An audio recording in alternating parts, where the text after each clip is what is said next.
Hello friends, तो चलिए अब बात करते हैं रायल्स ट्यूब के बारे में। सबसे पहले रायल्स ट्यूब की लेंथ के बारे में देखते हैं। तो ये अप्रॉक्सीमेटली 105 सेंटीमीटर की होती है। 105 यानी 100 सेंटीमीटर आप बोल सकते हो। वैसे अगर एग्जैक्ट मेजरमेंट करोगे तो 105 सेंटीमीटर की इसकी लेंथ होगी। ठीक है। दो एंड्स होते हैं इसके। एक जो एंड है ये ब्लंट एंड है, सॉलिड एंड है ना। और एक दूसरा एंड होता है जो कि ओपन रहता है, जिसमें कि एक कॉर्क लगा हुआ है, ये ओपन रहेगा। ठीक है। अम, ये जो सॉलिड एंड होता है इसमें इसमें ये लेड इसमें लेड से बना हुआ होता है, जिससे कि इसकी हैवीनेस बढ़ती है, हैवी हो जाता है। और जब आप इस नेज़ोगैस्ट्रिक ट्यूब को इंसर्ट करोगे, रायल्स ट्यूब को इंसर्ट करोगे, तो आसानी से चला जाएगा। ठीक है। साथ में आप देखो ये ग्रीन कलर का रेडियो ओपेक यहाँ पे एंड है, ये वाला जो इंसर्टिंग एंड है। और इसके साथ में पूरी ट्यूब में जो एक ग्रीन कलर की लाइनिंग लगी हुई है। तो वो लाइनिंग क्यों लगी होती है? ये लाइनिंग इसलिए लगी होती है कि जब भी हम एक्सरे करें तो हमें बॉडी के अंदर पता चल जाए कि इसका एंड कहाँ पर है, और दूसरा ये जो है ट्यूब है वो बॉडी के अंदर प्रेजेंट है, ये चीज़ हमें पता लग जाएगी। साथ में जब आप देखो इस ब्लंट एंड के यहाँ पे, ब्लंट एंड क्यों होता है? ताकि जब हम इंसर्ट कर रहे हैं तो कोई ट्रॉमा ना हो, ब्लंट इसीलिए किया जाता है इसको। फिर अगर आप इसके साइड में देखोगे तो सब टर्मिनल ओपनिंग्स है, 1 2 3 4 4 ओपनिंग्स है, जो कि या तो हम गैस्ट्रिक कंटेंट को बाहर निकालने के लिए यूज़ करते हैं, या फिर अगर हमें मेडिकेशंस या फिर फूड देना है, एंटरल फीडिंग करनी है, तो हम इसके थ्रू इनका ओपनिंग्स के थ्रू दी जा सकती है। ठीक है। ये तो हो गए एंड्स की। इसके मटेरियल की बात करें तो ये पीवीसी का मटेरियल बना, पॉलीविनाइल क्लोराइड से बनी हुई होती है। मेडिकल ग्रेड प्लास्टिक होता है, उससे बना हुआ होता है ना। अब यहाँ पे अब आप देखो ये जो ट्यूब है, इसके अगर इस एंड से हम बात करें तो अप्रोक्सीमेटली, अप्रोक्सीमेशन है, एग्जैक्ट नहीं है, अप्रोक्सीमेशन 50 सेंटीमीटर पे यहाँ कुछ मार्किंग्स है, 3 मार्किंग्स है यहाँ पे। एक पे 1 है, दूसरे पे आप देखो 2 मार्किंग लगा हो, तीसरे पे 3 मार्किंग लगा। तो कितने-कितने सेंटीमीटर पे ये जो मार्किंग्स होते हैं, ये पूछा जाता है कि कितने-कितने सेंटीमीटर पे होता है। तो सबसे पहले इस वाले एंड से जो पहली मार्किंग होती है ना, वो अप्रॉक्सिमेटली 50 सेंटीमीटर पे होती है। उसके बाद ये 60 सेंटीमीटर पे होती है, उसके 10 सेंटीमीटर के बाद में, और उसके बाद ये 70 सेंटीमीटर की थर्ड मार्किंग होती है। ठीक है। अब ये मार्किंग का सिग्निफिकेंस क्या होता है? तो हमें पता है कि हमारी बॉडी में इंसिजर टीथ से अगर हम लेंथ को मेज़र करेंगे तो जो कार्डियक एंड है स्टमक का, वो उसकी जो लेंथ होती है वो 40 सेंटीमीटर होता है। उसके बाद जब हम बॉडी स्टमक की बॉडी की बात करें तो उससे 10 सेंटीमीटर ये नीचे, यानी 50 सेंटीमीटर पर हमें बॉडी मिलेगी। और जो पाइलोरिक एंड होता है स्टमक का, वो 60 सेंटीमीटर पे, उसके 50 के बाद 60 सेंटीमीटर पे हमें पाइलोरिक, अप्रॉक्सीमेटली 57 सेंटीमीटर पे पाइलोरिक एंड मिलता है।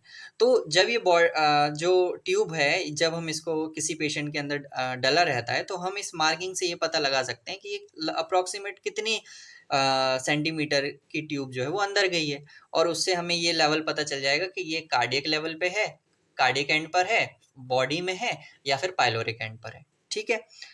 तो ये चीज़ हो गई। उसके बाद अब हमें ये पता लगाते हैं, जब इसको इंसर्ट करते हैं तो हम इसका मेज़र किया जाता है कि इसको पहले मेज़र करते हैं, और फिर हमें एक हाथ से पकड़ कर के इतना निशान लगा रहता है कि इसके अंदर हमें इस ट्यूब को नहीं इंसर्ट करना है। तो मेज़रमेंट के लिए हम क्या करते हैं, इस एंड से लेते हैं। पहला मेज़रमेंट हम करते हैं जो ईयर लोब होता है वहाँ से नोज़ तक। ठीक है। और दूसरा मेजरमेंट होता है वहां से लेकर के, इतना मेजर कर लिया, जैसे फॉर एग्जांपल इतना आया, ईयर लोब से लेकर के नोस्ट्रल्स तक इतना है। उसके बाद यहाँ से पकड़ के हम सीधे जो जिफिस्टर्नम होता है वहां से मेजर करते हैं, और वो लेंथ पूरी हमें पता चल जाती है कि इस लेंथ पे हमें, यहाँ तक का जो लेंथ है वो हमें ट्यूब को बॉडी के अंदर डालना है। ठीक है। उसके बाद एक और चीज़ जो हमें ध्यान देनी है वो ये है कि जो रायल्स ट्यूब होती है वो फ्रेंच में आती है। फ्रेंच एक यूनिट होती है।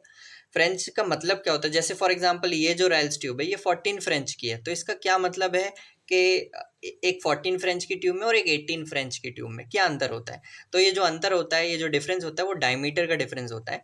अगर हम बात करें तो 3 फ्रेंच बराबर 1 मिलीमीटर होता है। ठीक है।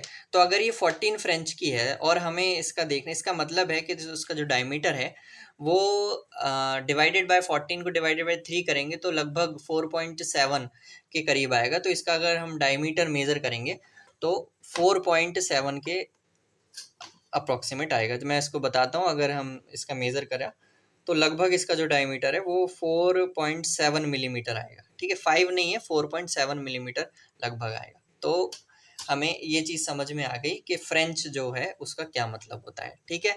8 फ्रेंच से लेकर के 18 फ्रेंच तक की ट्यूब्स अवेलेबल होती हैं। पीडियाट्रिक पॉपुलेशन में 6 से लेकर के 12 भी होता है और एडल्ट पॉपुलेशन में 8 से लेकर के 18 होता है, ठीक है।